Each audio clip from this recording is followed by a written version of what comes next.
Hello, boys and girls. This is Miss Poyer again for our nonfiction reading lesson, which is the last day of the week. So, nonfiction, we're really focusing on finding facts, being able to learn when we read nonfictions, we're reading to learn new information and to find the true information. We're focusing on these elements over here. Now you've done a sort. Yesterday you read about a superfish. And today you're going to listen to a really short passage of something that it actually is in the state of New Hampshire, or should I say was in the state of New Hampshire. It's no longer located here, but it's still a place where people can go and visit. So maybe you've heard your parents or grandparents talking about it, and maybe you yourself have driven by seeing some of these signs. Your goal today is when you're done listening to that passage, you're going to tell me 2 facts that you learned and 1 question that you're still maybe wondering about. What question do you still have after you're done reading the thing? Remember, the last thing that you, not the last thing, but a reminder that when you go to type in those boxes, you are not typing, well, I already knew everything about that, so I didn't learn anything new. So when you're asked to talk about nonfiction books, we want you to tell us all the facts that you read about. So again, if you want to, you will be able to pause this video because I'm going to share my screen, pull up the passage about our topic today. You'll be able to pause that screen so that when you're doing your Google Classroom work, you can go back into the story and read some of those facts that you know. The other thing is you want to make sure that you're writing it in your own words. You don't want to copy the words from the author. You want to put them into your own words.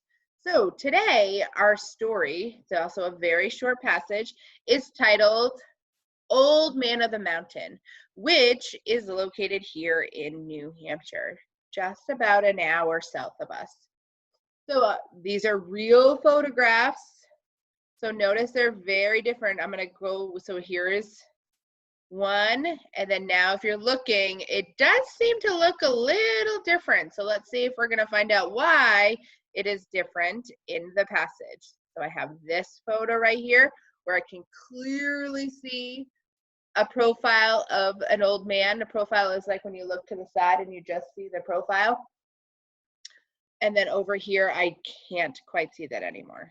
So the title of this is Old Man of the Mountain.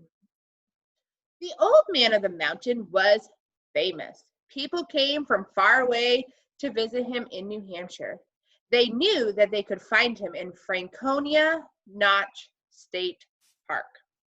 This old man was not a human being, however. He was a rock formation on a mountainside.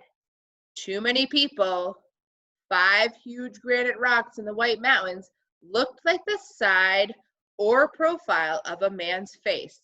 Some people called him Great Stone Face. The Old Man of the Mountain was discovered around 1805. For a very long time, Great Stone Face was one of the best known places in New Hampshire. Then, something during the night of May 3rd, 2003, the rocks that made up the old man's face fell apart. Millions of years of rain, snow, and wind had worn away parts of the rock, and finally, those rocks collapsed.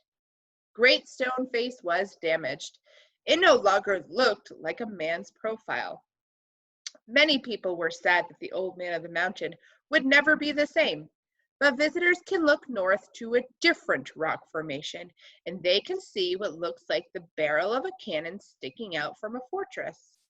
That's something new I learned. I did not know that. All right, so when you're done reading, you're going to go into your Google Classroom and your work is titled Old Man of the Mountain. Thinking about the short passage called Old Man of the Mountain, what facts and things did you learn? What is something you're still wondering about? Fill in the boxes below. This is very similar to what you just did yesterday. We kept the same format to make it a little easier on you. So in these 2 boxes is where you're writing 2 facts that you learned, whether that was information that you already knew, which we call background knowledge, or is it information that was new, completely new to you? You had no idea. When you're done filling out your facts, you're going to scroll down to the bottom and you're going to think, what are you still wondering about? What question are you going to have about the old man of the mountain? So what question are you still wondering? I thought this was pretty cool because it's something right here in our state. And maybe if you've driven to Concord or Boston or Manchester, you probably have driven right through Franconia Notch, which is where the memorial and all the signs of where you used to be able to pull off and see this great rock formation. Make sure you're writing these words make sure you're writing your sentences in your own words. You're not stealing the author's words. You want to put them in your own. You can start your sentence with I learned and then continue.